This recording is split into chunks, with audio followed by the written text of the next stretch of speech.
నమస్తే అండి, welcome to iTelugu. ఈరోజు నేను మీకు healthy and tasty badam tea రెసిపీని చేసి చూపించబోతున్నానండి. ఇది చాలా సింపుల్గా ఉంటుంది అండ్ చాలా టేస్టీగా ఉంటుంది. సో ఇప్పుడు ఈ బాదాం టీ రెసిపీని ఎలా చేయాలో చూద్దాం. సో ముందుగా స్టవ్ మీద ఒక గిన్నెని పెట్టుకొని అందులో మిల్క్ని తీసుకొని బాయిల్ చేద్దామండి. సో ఇక్కడ ఫుల్ ఫ్యాట్ మిల్క్ అయితే మనకి బాదాం టీ అనేది ఇంకా టేస్టీగా ఉంటుంది.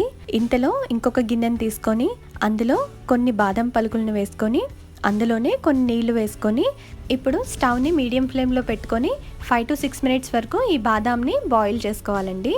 అండ్ ఈవెన్ ఈ బాదాం టీకి మీరు నానబెట్టుకొని పొట్టు తీసిన బాదాంని కూడా యూస్ చేయొచ్చు. సో ఇప్పుడు పాలు అనేది మరిగిన తర్వాత ఇప్పుడు ఇందులో తగినంత టీ పొడిని వేసుకోండి. తర్వాత మీ రుచికి తగ్గట్టు షుగర్ని వేసుకొని టీని బాగా మరిగించండి.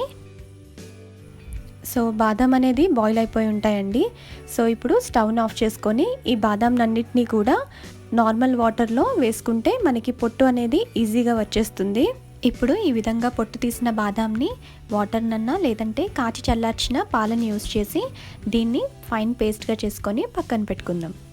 ఇప్పుడు ఈ విధంగా బాగా మరిగిన టీని ఇంకొక బౌల్లోకి ఫిల్టర్ చేసుకోవాలండి.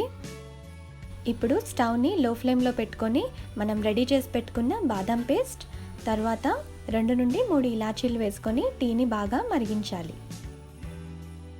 టీ అనేది బాగా మరిగిన తర్వాత ఇప్పుడు స్టవ్ని ఆఫ్ చేసుకొని మన సర్వింగ్ కప్స్లోకి ఈ టీని ఫిల్టర్ చేసుకుంటే సరిపోతుంది. మీకు ఇష్టమైతే టీని ఫిల్టర్ చేసుకోకుండా కూడా సర్వ్ చేసుకోవచ్చు. అంతేనండి, చాలా టేస్టీగా హెల్తీగా ఉండే బాదాం టీ రెడీ అయిపోయినట్టే. మీరు కూడా ఒకసారి ఈ బాదాం టీ రెసిపీని ట్రై చేయండి. ట్రై చేసి మీకు ఎలా కుదిరిందో కామెంట్ సెక్షన్లో కామెంట్ చేసి చెప్పండి. అండ్ ఈ వీడియో కనుక మీకు నచ్చినట్టయితే లైక్ చేయండి, షేర్ చేయండి. అండ్ మరికొన్ని ఇంట్రెస్టింగ్ వీడియోస్ కోసం iTelugu ఛానల్ని సబ్స్క్రైబ్ చేసుకోండి.